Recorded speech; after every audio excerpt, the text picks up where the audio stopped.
오늘 이 시간에는 2023년 글로벌 경제 및 금융시장 전망에 대해서 말씀드리도록 하겠습니다.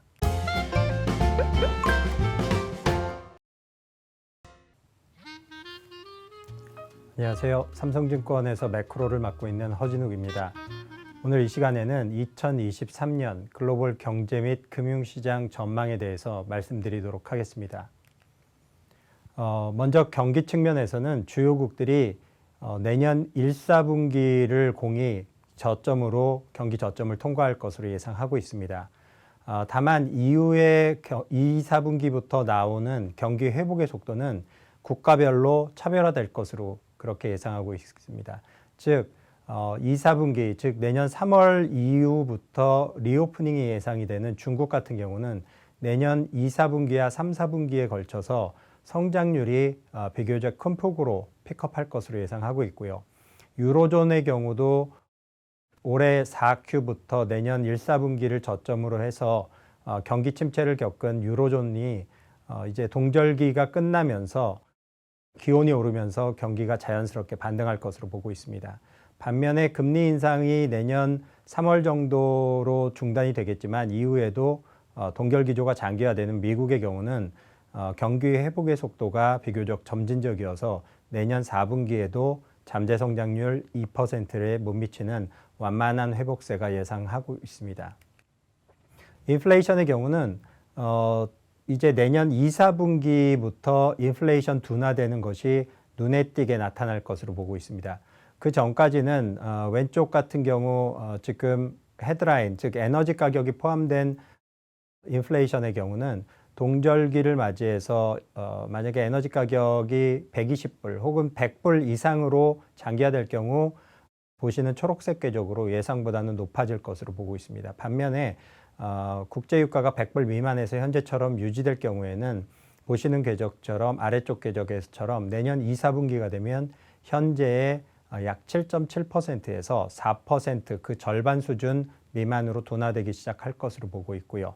오른쪽의 핵심 물가 역시도 내년 2, 4분기부터는 서비스 물가, 특히 주거비의 상승률이 둔화되면서 보다 인플레이션의 둔화가 본격화될 것으로 보고 있습니다. 다만 내년 말에도 여전히 미국의 물가는 연준의 목표치인 2%를 상회하는 2.8에서 2.9% 수준을 유지할 것으로 그렇게 예상하고 있습니다. 저희가 이제 팬데믹 이후에 나타난 특히 주요국 그리고 특히 미국 경제에서 나타난 특징에 대해서 말씀드리겠습니다. 지금 보시는 것처럼 락다운이 반복이 되면서 원래 소비에서 35%를 차지하던 상품, 즉 제조업 제품에 대한 소비가 2020년 그리고 21년에 걸쳐서 추세보다 15% 이상 급격히 쏠림 현상이 있었습니다. 반면에 락다운으로 외식이나 관광이 제한되면서 서비스 소비는 추세보다 여전히 못 미치고 있습니다. 따라서 최근에 나타나고 있는 것은 리오프닝이 진행이 되면서 일시적으로 쏠렸던 상품으로의 소비가 서비스로 정상화되는 과정에 있다. 따라서 이 과정에서 최근 주요국들 지표에서 부진한 것은 대부분 제조업 지표에 국한되고 있습니다. 오른쪽에 미국의 경기 지표를 보셔도 아시겠지만 제조업 지수는 이제 50, 즉 경기의 기준선인 50에 도달을 한 상황이고요. 곧 경기 침체 수준인 50 미만으로 하락할 것으로 보고 있습니다. 반면에 미국 경제에서 제조업은 약 10%를 차지하고 있고 이보다 8배나 큰 것이 바로 서비스업입니다. 서비스업 지표 같은 경우는 55 내외 수준으로 여전히 1% 이상의 성장에 상응하는 그런 양호한 흐름을 유지하고 있습니다. 그래서 과거처럼 2012년 그리고 2016년 그리고 2019년처럼 제조업 침체에도 불구하고 서비스업이 양호하게 버티면서 미국 경기는 침체에 빠지지 않을 것으로 그렇게 저희는 예상하고 있습니다. 두 번째 특징은 최근에 이제 임금과 인플레이션을 낮추기 위해서 페드가 급격히 금리를 인상하는데 특히 이제 노동시장이 너무 과열된 것을 쿨다운 시키는 것이 페드의 목표다라고 보시면 됩니다. 이러한 측면에서 과거에는 완전 고용에 도달한 이후에 연준이 금리를 올리게 되면 파란색 선으로 보시는 노동 수요가 노동 공급을 하회하기 시작하면서 실업자가 늘어나게 됩니다. 즉 실업을 양산하면서 노동시장을 리밸런싱 시켰다라고 보시면 됩니다. 반면에 현재는 여전히 일하겠다는 사람이 1억 6,500만 명, 반면에 사람을 뽑겠다는 수요는 1억 7천만 명으로 500만 명 이상의 초과적인 노동 수요가 존재합니다. 따라서 연준의 금리 인상은 이 노동 공급을 상회하는 초과 수요인 500만 명을 다 소진시킬 때까지는 실업을 증가시키지 않을 것입니다. 그래서 실업자가 양산되지 않는 것을 통해서 노동시장이 리밸런싱 된다. 이것은 미국의 경기 침체 가능성을 상당히 낮춰주는 요인입니다. 또한 오른쪽에 보시는 것처럼 미국의 금리 급등에도 불구하고 고정금리의 주택담보대출이 95%를 차지하는 미국 모기지 시장 덕분에 가계 부분의 평균적인 원리금 상환 부담은 현재 사상 최저치 수준인 9.5%에 머물러 있고요. 내년 말까지도 이것이 장기 평균 수준인 11%까지 올라갈 것으로 그렇게 보고 있습니다. 다만 이 11% 수준은 여전히 장기 평균 수준이기 때문에 경기 침체를 일으킬 만큼의 가계 소비 위축을 유발하지 않을 것으로 그렇게 예상하고 있습니다. 이제 중요한 것은 내년도에 연준이 언제쯤 금리 인상을 중단하고 그 이후의 모습은 어떨 건지 이 부분에 시장의 관심이 이동하고 있습니다. 왼쪽에서 보시는 것처럼 이것은 샌프란시스코 연준에서 최근에 나온 보고서인데 현재 연준의 금리는 4%이지만 실제로 실물 경기에 미치는 긴축의 강도는 금리 인상을 6%까지 진행한 것과 상응하는 효과가 이미 나타나고 있는 것을 보여주고 있습니다. 따라서 파월 의장이 얘기하는 충분히 긴축적인 수준으로 볼 수 있습니다.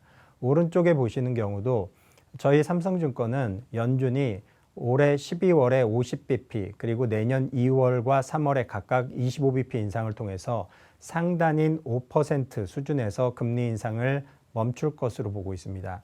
그렇게 보는 중요한 이유 중에 하나는 내년 3월 달에 금리 인상이 되고 나면 저희가 예상하는 물가 궤적보다 이제 정책 금리가 더 높아지게 됩니다. 따라서 이제 긴축적인 수준을 충분하다라고 인지할 수 있고요. 다만 과거에는 연준이 금리 인상을 끝내고 6개월 정도가 지나서 다시 금리 인하에 들어갔던 것과는 다르게 이번 연준은 적어도 내년 말 그리고 저희 예상에는 2024년 2, 4분기까지는 현 금리를 동결 국면을 장기화시킬 것으로 그렇게 보고 있습니다. 이렇게 금리 인상이 중단된 이후에도 장기간 동결 구조가 유지되면서 명목금리와 실질금리는 과거 평균 10년보다 높은 환경이 지속될 것으로 그렇게 보고 있습니다.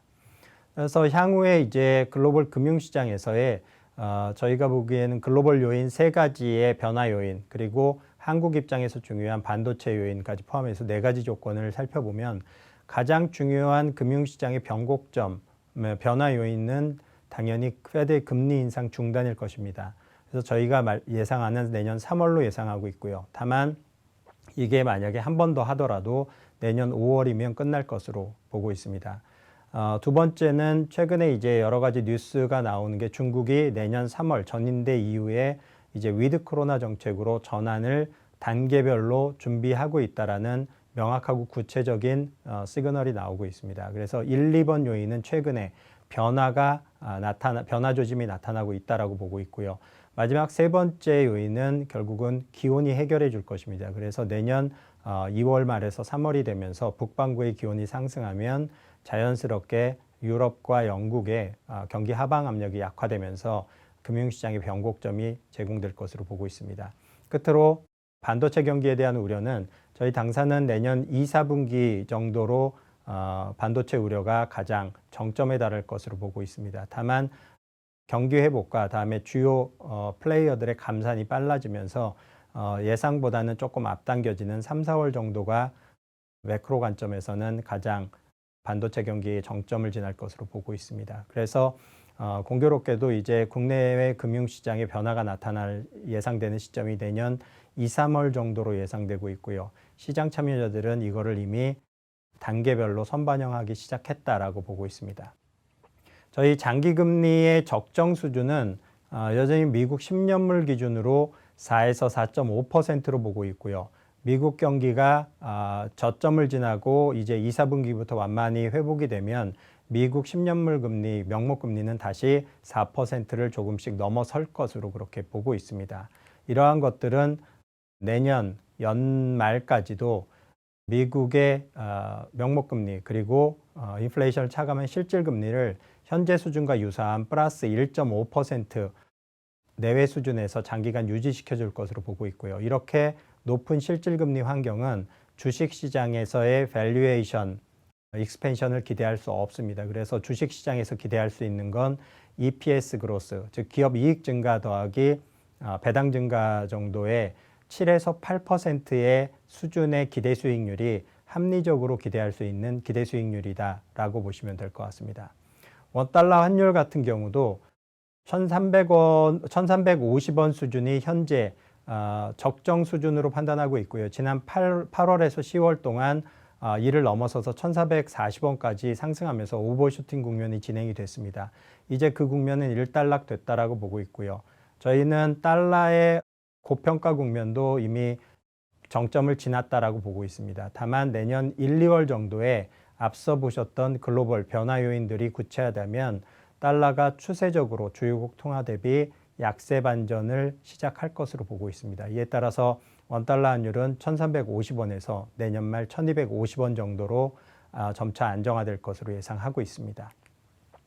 이상의 요인들을 저희가 5가지로 정리를 해봤습니다. 지금까지 말씀드린 부분들을 정리한 것이니까 참고해 주시기 바랍니다. 이상으로 2023년 글로벌 경제 및 금융시장 전망에 대해서 말씀드렸습니다. 고맙습니다.